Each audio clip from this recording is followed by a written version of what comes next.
Minister കേൾക്കാമോ? കേൾക്കാം. ഞങ്ങളുടെ ഒരു അന്വേഷണത്തിൽ കണ്ടെത്തിയിരിക്കുന്നത് 100 വോട്ടർമാരുടെ കാര്യത്തിലാണ് വ്യാജമാണ് എന്നുള്ളത് കണ്ടെത്തിയിരിക്കുന്നത്. നിങ്ങളെ സംബന്ധിച്ച് 2700 എന്നൊരു കണക്ക് എങ്ങനെയുള്ള പരിശോധനയിലാണ് കണ്ടെത്തിയിരിക്കുന്നത്? ഇതാണോ നിങ്ങൾ ഇപ്പോൾ നൽകിയിരിക്കുന്ന പരാതിയിലും ഈ 2700 എന്ന കണക്കാണോ പറയുന്നത്? അതെ, ഞങ്ങൾ വോട്ടർ പട്ടിക പരിശോധിച്ചതിൽ അധികമായി അഡീഷണൽ വോട്ടർ പട്ടികയിൽ ചേർത്ത 2700ഓളം പേർ ഇങ്ങനെ വീട്ടു നമ്പർ ഇല്ലാത്ത, അഡ്രസ് ഇല്ലാത്ത, മേൽവിലാസമില്ലാത്ത വോട്ടുകളുണ്ട്. ആരാണ് എന്ന് ഐഡന്റിഫൈ ചെയ്യാൻ പറ്റാത്ത, എവിടെ താമസിക്കുന്നവരാണ് എന്ന് ഐഡന്റിഫൈ ചെയ്യാൻ പറ്റാത്ത ആളുകളുണ്ടെന്ന് കണ്ടെത്തി. ആ ലിസ്റ്റ് മുഴുവൻ ഞങ്ങൾ ശേഖരിച്ചിട്ടുണ്ട്. അവരിൽ ഒരാളും, ഈ വ്യാജ വോട്ടർമാരൊരാളും വന്ന് വോട്ട് ചെയ്യാതിരിക്കാൻ ആവശ്യമായിട്ടുള്ള നിയമപരമായിട്ടുള്ള നടപടികൾ ഞങ്ങൾ സ്വീകരിക്കുക തന്നെ ചെയ്യും. ഇത് ഇവിടെ മാത്രമല്ല കേട്ടോ, ഞാനിപ്പോൾ നിൽക്കുന്നത് കണ്ണാടി പഞ്ചായത്തിലാണ്. നിങ്ങളുടെ ഈ വെളിപ്പെടുത്തൽ അല്ലെങ്കിൽ ഇൻവെസ്റ്റിഗേറ്റീവ് റിപ്പോർട്ട് വന്നിട്ടുള്ളത് കണ്ണാടി പഞ്ചായത്തിൽ, കൊടുമ്പ് പഞ്ചായത്തിലുള്ള, മലമ്പുഴ മണ്ഡലത്തിലെ കൊടുമ്പിലുള്ള വ്യാജ വോട്ടർമാരെ കണ്ണാടിയിൽ ചേർത്തു എന്നതാണ്. സമാനമായ നിലയിൽ പിരായിരി പഞ്ചായത്തിൽ ചേർത്തിട്ടുണ്ട്, മുനിസിപ്പാലിറ്റിയിലും ചേർത്തിട്ടുണ്ട് എന്ന് ഞങ്ങൾ കണ്ടെത്തിയിട്ടുണ്ട്.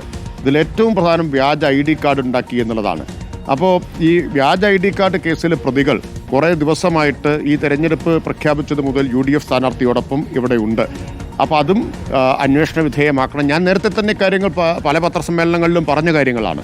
അത് അന്വേഷണ വിധേയമാക്കണം. UDFും BJPയും ഒരുപോലെ ഇത് ചെയ്തിട്ടുണ്ട് എന്നാണ് മനസ്സിലാക്കുന്നത്. ഇതിൽ ഈ BLOമാരുടെ പങ്ക് എത്രത്തോളം കാണുന്നുണ്ട്? അവരറിയാതെ ഇങ്ങനെ വരില്ലല്ലോ. ഒരു തരത്തിലും നടക്കില്ല. BLOമാർ ഇതിനു വേണ്ടി ഒത്തുകളിച്ചിട്ടുണ്ട് എന്നുള്ളത് വ്യക്തമാണ്. BLOമാരെ ഉപയോഗിച്ചാണ് ഇത് നടത്തിയിട്ടുള്ളതെന്നും വ്യക്തമാണ്. അവർ നിയമത്തിൻ്റെ മുമ്പിൽ വരും. അവർ തീർച്ചയായിട്ടും നിയമത്തിൻ്റെ മുമ്പിൽ വരേണ്ടി വരും. തെരഞ്ഞെടുപ്പ് പ്രക്രിയ അട്ടിമറിക്കുകയല്ലേ ചെയ്യുന്നത്. ഇതിപ്പോൾ ഈ വോട്ടർമാർക്ക് കൂടി പങ്കുള്ള ഒരു കാര്യമായിട്ടാണോ കാണുന്നത്? കാരണം ഞങ്ങൾക്ക് ലഭിച്ച പ്രതികരണങ്ങളിൽ ചിലർക്കെങ്കിലും കാര്യം മനസ്സിലാകുന്നില്ല, ചിലർ തങ്ങളുടെ പേരുള്ള കാര്യം അറിയുന്നില്ല എന്നൊക്കെയാണ്. വോട്ടർമാരറിയാതെ മാത്രം ചേർക്കാനാവുമെന്ന് വിചാരിക്കുന്നില്ല.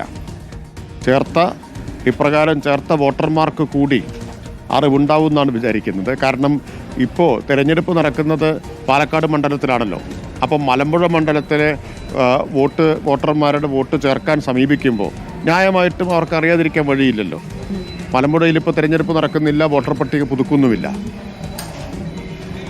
തീർച്ചയായും വളരെ നന്ദി ശ്രീ MP രാജേഷ് പ്രതികരിച്ചതിന്. ഏതായാലും